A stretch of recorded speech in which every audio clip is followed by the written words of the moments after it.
Welcome to Collector Chronicles. I have a special treat for you here today. In these boxes are something I've only seen once in my entire time collecting.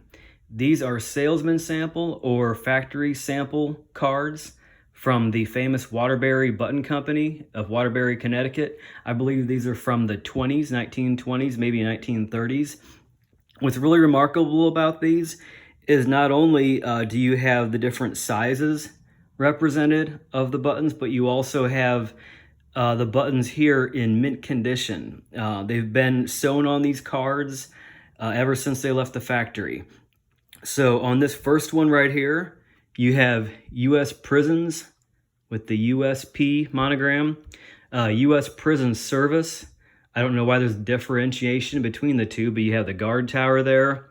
It's actually kind of like a bluish tint, which is really interesting. We'll get into that more with some of these other ones, the different tints they have. You would just think that would be like silver plated, but it actually is like a bluish color. U.S. Lighthouse Service, that superseded the U.S. Lighthouse Establishment, the network of lighthouses along the coast. U.S. Immigration Service, right there. And you have the what I believe to be like a trench coat or greatcoat, overcoat type of size, pretty big. And then your standard uniform jacket size, and then the cuff or epaulet size. Got them all there. There's another one underneath here. Okay, so this one is really interesting. This button right here with the US and kind of like a Gothic or Old English script, there's been a lot of conjecture over the years as far as what that means. Here it is, official US government building. So that's kind of like a silver, maybe like a brownish color, bluish color. You have the United States Post Office with the letter carrier there. U.S. Department of Agriculture, USDA. I think FSHB, Federal Health Bureau. That's actually a pretty good button. That's actually a pretty valuable button right there. U.S. Power Squadron. The U.S. Power Squadron it's still around. It's like a boating organization to teach people how to safely handle boats and like establish protocol for boating. It's kind of a cool name, Power Squadron. U.S. Treasury Department.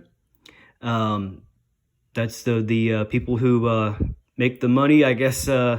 Well, the Federal Reserve kind of took over that, as far as I know, so those are pretty cool. I don't know if that's the same as the revenue buttons, like which became the IRS. There's the U.S. Veterans Bureau. So one of the things that makes me date this to the 20s is that in 1929 or 30, the U.S. Veterans Bureau became the Veterans Administration. So that's kind of like a reference point to try to figure out when these come from. I know they're post-World War I and World War II or pre-World War II, but that might help to narrow it down some. The U.S. Engineer Officer, U.S. Army Corps of Engineers, is actually like a two-piece design where the design is like a separate piece with the background, the base of the button. U.S. Public Health Service. You find these a lot as button collectors, and I've actually seen one of the uniforms for a woman at a military show. It was really expensive. U.S. Indian Service. So this one's kind of like a blackened color, kind of like the World War I anodized buttons, but it's more of a brownish or a dark brown, kind of like a chocolate brown. They were in charge of like the reservations and whatnot. U.S. Forest Service. This one is actually like a green anodized. Really pretty. I mean, it's really remarkable to see these in like stone mint condition like this. National Park Service. It's got the early, kind of like on a Civil War breastplate, that type of eagle. Kind of hard to get in the light there. There you go. I'll probably take pictures for Instagram. Follow me at Instagram. U.S. Park Police. So it has a U.S. similar to this one up in the corner, but this is the Park Police, I guess, for the national parks. And then the epaulette one, whether they didn't have one at the factory or that's actually what they wore, that P is a really standard generic police button, you see. So, on to the next one. This one is more of the military type. So we have U.S. Army enlisted men. World War I, again, would have been like the blackened. U.S. Army officer, there's that two-piece construction, like with the engineers.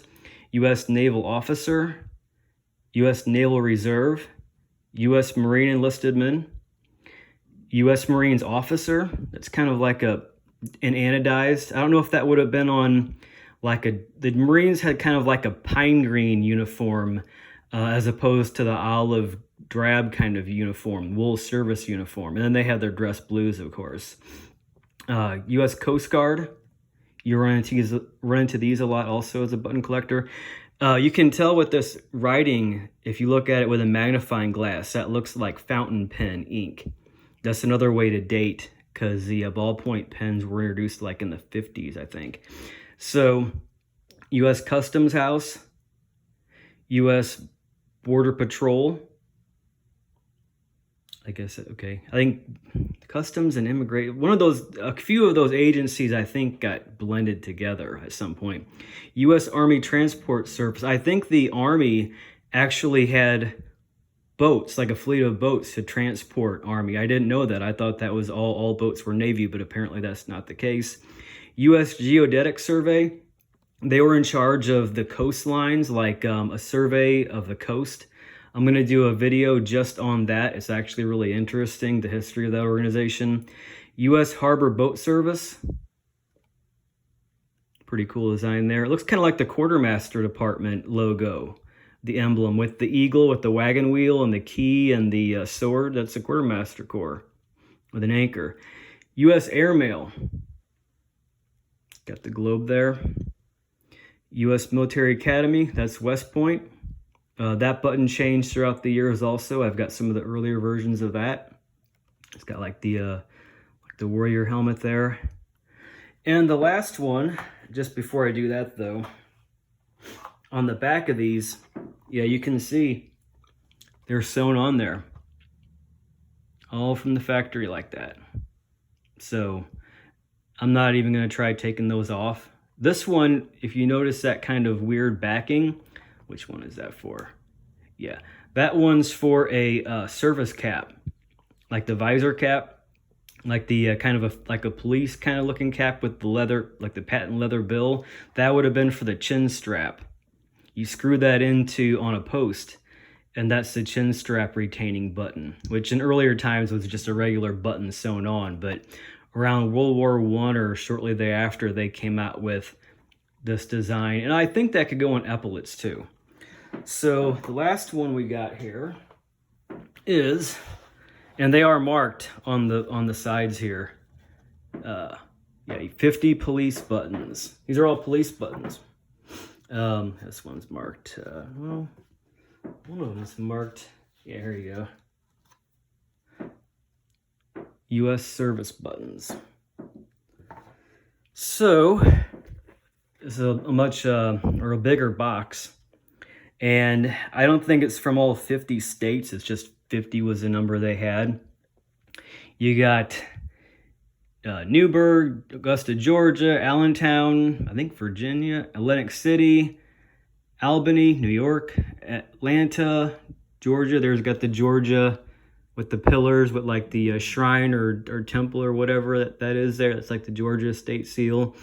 Baltimore, Maryland, Boston, Massachusetts, Bristol, Connecticut, Cleveland, Ohio, Reading, is that West Virginia? Cincinnati, Ohio, here we go. You're gonna test my Columbus, Ohio, Chicago, Illinois, Duluth, Minnesota, Detroit, Michigan, Elizabeth, I don't know where Elizabeth is, East Hartford, Connecticut, Evansville, Indiana, Flint, Michigan, Greenwich, Connecticut, Houston, Texas, Hammond, Indiana, Indianapolis, Indiana, Kearney, New Jersey, Lynn, Massachusetts, Lowell, Massachusetts, Medford, Massachusetts, New York, New Orleans, Louisiana, New Haven, Connecticut, New Britain, I don't know where that is. I think that's Connecticut with that beehive thing. Omaha, Nebraska, Orange, New Jersey, Patterson, New Jersey, Pittsburgh, Pennsylvania, Philadelphia, Providence, Rhode Island, Portland, Oregon, Quincy, Massachusetts. That style right there is like a pretty popular 1890s style. Richmond, Virginia, Rome, New York, Rochester, New York, Somersville, Massachusetts, Syracuse, New York, Springfield, Massachusetts, Scranton, New Jersey. Yeah, Scranton. Torrington. Is that Connecticut or New Jersey? That looks familiar with the three things there. Tulsa, Oklahoma, and Washington, D.C., Metropolitan Police. A lot of these have like the state seal or the crest of the city. And one thing I noticed looking at these, like the ones on the eastern seaboard, they would have been older cities that date back to like colonial times. So a lot of times they'll have kind of more involved, seal.